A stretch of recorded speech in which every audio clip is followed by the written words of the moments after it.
এত বছরে আপনার অ্যাকাউন্টে কোনো টাকাই জমা হয়নি, সব টাকা জমা হয়েছে আপনার স্ত্রীর অ্যাকাউন্টে। সেটার নমিনিও আপনি না। আমার এত কষ্টে জমানো টাকা, তোর মতো জঞ্জালে ঘুমাইছি, দুপুরবেলা ঠিক মতো খেতে পারিনি, ঈদ পালন করতে পারিনি, হাত দুটো দেখ। আইস তো কালকে তোমার মালটা তো ঠিকই টের পেয়ে যাবো, তখন কি করবা? মালটারে মাইরা ফালাই দিব। আচ্ছা শোনা, কিন্তু কদিন আগে আমার বাইক কিনে দিচ্ছ না? বাইক না, এই যে বাইরে রোদ গরম, তারপর যে বৃষ্টি হয়, এর মধ্যে না বাইক চালাই ইচ্ছা করে না। মানে গাড়ি কিনা তো আচ্ছা খেতিটা কই হয়ে যাবো, একটু সময় দেও। করবো। এখন আবার কে আইল? দেখাই, দাঁড়াও। আর থাকো না। দেখাই। আদিল তো চলে এসছে। আদিল চলেছে মানে? ও করতে গেল? জানি না, আমি দরজা দিয়ে দেখি যে আদিল দাঁড়িয়ে আছে, কিন্তু আমি তো না দেখে গেট খুললে। এদিকে কই যাচ্ছিস? রান্না করে যাও, লুকে থাকো। আমি আদিল নিয়ে এদিকে আসবো, আলাদা হবো। তুমি দেখা কোনো সুযোগতে বাইরে যাবো, পারবে না?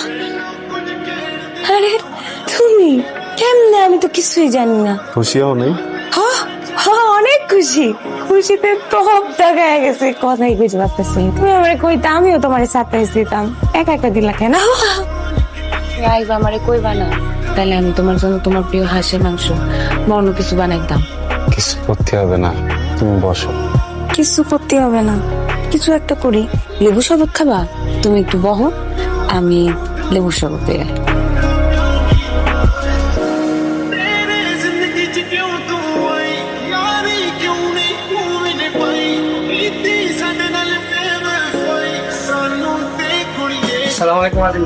ওয়ালাইকুম আসসালাম।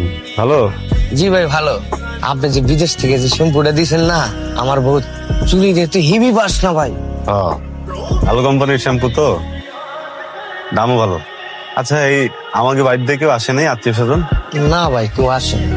সবাই ব্যস্ত, আত্মীয় স্বজনের বাড়ি আসতে গেলে তার কেউ কাম করতে পারবে না। তুমি তো দেখি আরো সুন্দর হয়ে গেছো বিদেশ থেকে। কে? ওই যে আমার বান্ধবী আছে না, সুমনা, স্কুলে থাকে, চিনবা না? বয়ফ্রেন্ড। তুমি আইসো না, ওর বন্ধুর মুখে তোমার নামে থাকো। শুনেন, এত কিছু চিন্তা করে লাভ নাই, কারণ আমাদেরকে তো কিছু একটা করতে হবে নাকি? এখনো কোনো কিছু ভাবতে পারিনি, আরো বিস্তারিত জানতে হবে। তোর কোনো কিছু জানা লাগবে না, সবকিছু আমি ব্যবস্থা করতেছি। এনে জান, তুই একটা লোক নিয়োগ দিয়ে দে, সব কিছু তথ্য, বিশেষ করে আদিল যখন বাড়িতে না থাকে, একটা মান ঢুকলো, একটা কাক পক্ষীও যদি ঢোকে সেই খবরটা দিবি, আর আদিল যদি না থাকে সব তথ্যই না আদিল লিখে দিবি। ঠিক আছে? পারবি না? ঠিক ঠিক আছে ভাই, পারবো মানে উড়াই দিব একবারে। কারণ যেন কোনোভাবে জানতে না পারে, ও কিন্তু হাত করা, পরে কিন্তু ইনফরমেশন বাইর করতে পারবে না। ভাই, ওই মামুর বেটাকে আমি দেখে নিবো, তুমি চাটা খাও, চিন্তাটা আমাকে করতে দাও, তুমি টেনশন দাও।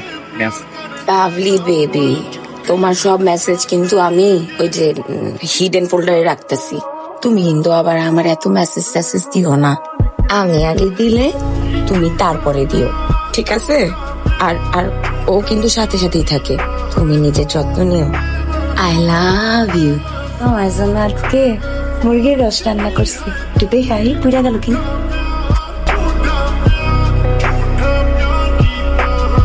এত বছরে আপনার অ্যাকাউন্টে কোনো টাকাই জমা হয়নি, সব টাকা জমা হয়েছে আপনার স্ত্রীর অ্যাকাউন্টে।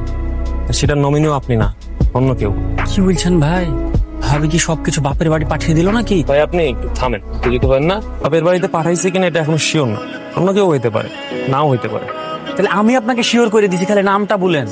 শামসুল আলম সুমন। আমার এত কষ্টে জমানো টাকা, তোর মতো জঞ্জালে ঘুমাইছি, দুপুরবেলা ঠিক মতো খেতে পারিনি, ঈদ পালন করতে পারিনি, হাত দুটো দেখ।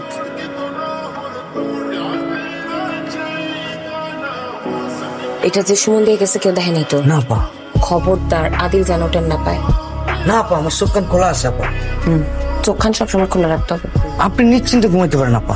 আচ্ছা, জমির কাগজপত্র যা দেখলাম, তাতে এই জমিতে আদিল আলীর 1 ইঞ্চি মালিকানা নাই। তার বউ এই জমি তার নামে রেজিস্ট্রি করছে।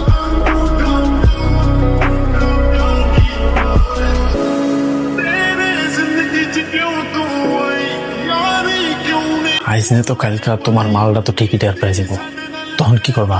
মালটারে মাইরা ফালাই দিব। টের পাইবো না? টের কেমনে পাই?